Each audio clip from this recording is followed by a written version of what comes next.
ہر دور میں ایسا ہوا ہے کہ جب کسی کو سمجھایا جائے اور اس کا نفس نہ مان رہا ہو، اس کے نفس پہ شاک ہو، تو وہ پھر کب بات مانتا ہے؟ جب میرے حضور نے لوگوں کو سمجھایا کہ تم غلط راہوں پہ ہو تو وہ ماننے کے لیے تیار تھے، لیکن کیا یہ کہہ کے راستہ فرار کا اختیار کیا گیا کہ یہ دور نہیں رہا کہنے کا ٹھیک ہے اپنی مرضی جائیں جہنم میں؟ کہا نہیں، تم مانو نہ مانو میں تمہاری دہلیز تک پہنچ کے اللہ کا پیغام پہنچاؤں گا۔ تو کیا آج اگر کوئی بچہ ہمارے پہ ناراض ہو جاتا ہے سختی کرنے کی وجہ سے، تو اس کی ناراضگی کے ڈر کی وجہ سے اس کو ہم نہیں کہیں گے؟ تو ایسا نہیں ہوتا۔ وقتی طور پہ اگر اس کو سمجھ نہیں بھی آ رہی، لیکن ایک وقت آئے گا وہ سمجھے گا کہ میرا خیر خواہ یہ تھا۔ وہ استاد، وہ مربی ہمارے جنہوں نے سختی کی ہمارے اوپر، اور پھر آج ہم کسی منزل پہ اگر پہنچے تو ہم ان کے شکر گزار ہوتے ہیں کہ نہیں ہوتے؟ کہ فلاں استاد فلاں زمانے میں بڑی سختی کی، لیکن ہم پڑھے ہی اس کی وجہ سے ہیں۔ تو ماں باپ سختی کرتا ہے، بچپنے کی عمر، لڑکپن کا زمانہ، تو اولاد کو بعض کا ماں باپ کی باتیں جو ہیں وہ اچھی نہیں بھی لگتی، لیکن ماں باپ کا ایک حیا ادب ہوتا ہے تو قبول تو ان کو کرنا ہی پڑتا ہے۔ اس وقت وہ کہتے ہیں شاید ماں باپ ہمارے پہ ناجائز سختی کر رہے ہیں، لیکن ایک وقت آتا ہے تو وہ سمجھتے ہیں کہ ہم سنور کے نکھر کے جو معاشرے کا حسن بنے، یہ ماں باپ نے تراشا تھا تو ایسے بنے، پھر وہ ماں باپ کے شکر گزار ہوتے ہیں۔ تو اس لیے آپ کسی سے ہمدردی کریں تو وقتی طور پہ تو اس کو تکلیف ہوگی، لیکن بعد میں آپ کا شکر گزار ہوگا۔ علامہ رومی نے اس پر ایک بڑی خوبصورت مثال دی۔ کہتے ہیں ایک شخص درخت کے نیچے لیٹا ہوا تھا اور خراٹے لے رہا تھا۔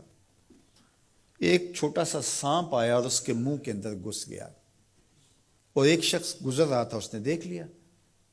وہ بڑا پریشان ہوا کہ اگر میں نے اس کو بیدار کر کے کہا کہ تیرے اندر سانپ گھس گیا ہے تو یہ خوف سے مر جائے گا، اب کیا کروں؟ تو اس نے ایک چھڑی سے اس کو زور سے مارا، وہ ہڑبڑا کے اٹھا۔ کیا ہوا؟ اس نے ایک اور چھوڑی، اس نے بھاگنا شروع کر دی، وہ بھی اس کے پیچھے بھاگنے لگا۔ اس کی رفتار کم ہونے لگتی تو ایک اور مارتا۔ کیا خدایا کیا مصیبت ہے، میں نے اس کو کیا کہا؟ میں تو آرام سے سویا ہوا تھا درخت کے نیچے، لیکن وہ ایک دم گھبراہٹ کا شکار آگے بھاگتا چلا جاتا ہے۔ آگے کوئی باغ آ گیا تو اس میں فروٹ لٹک رہا تھا، تو کہا کہ کھاؤ۔ عجیب آدمی ہے، مارتا ہے اور کہتا ہے کھاؤ۔ اس نے کھایا، کہا اور کھاؤ۔ اس نے کہا بابا بس میری بس ہو گئی، کہا نہیں اور کھاؤ۔ اس نے اور کھایا۔ ساتھ جو ہے وہ پانی کا کنواں تھا، کہا یہاں سے پانی پیو۔ اس نے تھوڑا سا پانی پیا، اس نے زور سے ڈنڈا مارا، اور پیو۔ اس نے اور پی لیا۔ رومی کہتے ہیں کہ وہ بندہ بڑا حیران کہ عجیب میرا دشمن ہے، کبھی مارتا ہے، کبھی پھل کھلاتا ہے، کبھی پانی پلاتا ہے۔ اس نے کہا میرے سے اور نہیں پیا جاتا۔ اس نے کہا پیتا ہے کہ نہیں، ایک اور چھوڑی۔ تو اس نے اور پانی پی لیا، کہا چلو دوڑو۔ جب بندے نے کچھ کھایا ہو تازہ تازہ اور دوڑے تو پھر جو حالت ہوتی ہے وہ آپ سے مخفی نہیں ہے۔ تو پھر دوڑنے لگا، تو آگے جب گیا تو کوئی ٹھوکر لگ گئی۔ پانی پیا تھا بھرپور اور فروٹ کھایا تھا، اور پہلے بھی دوڑ بھاگ کے آیا تھا، اب بھی دوڑنا شروع کر دیا، اور پیچھے سے جو ہے وہ ہاتھ میں ڈنڈا پکڑا، اور وہ رحم کاری نہیں رہا۔ تھوڑا سا ڈھیلا ہونے لگتا ہے تو زور سے مارتا ہے۔ دوڑتے ہو کہ نہیں دوڑتے؟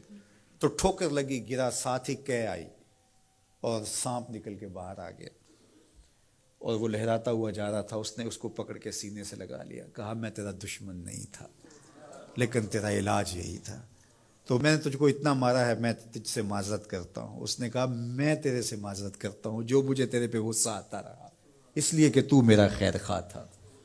جب حقیقت سامنے آتی ہے تو پھر پتہ چلتا ہے کہ کون کسی کا خیر خواہ ہے اور کون کسی کا دشمن ہے۔ اس لیے خیر خواہی کے جذبے کے ساتھ، الدین والنصیحہ، دین ہے ہی خیر خواہی۔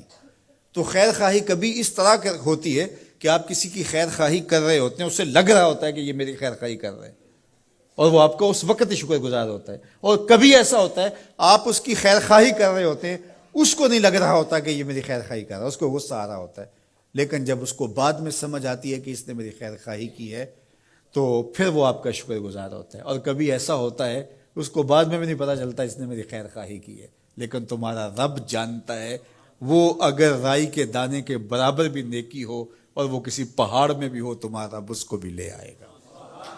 اس لیے لوگوں کے ساتھ حسن سلوک کرو اور نیکی کا حکم دو، لوگوں کی بہتری کا سوچو، تو اس سے تمہارا رب تم سے راضی ہوگا۔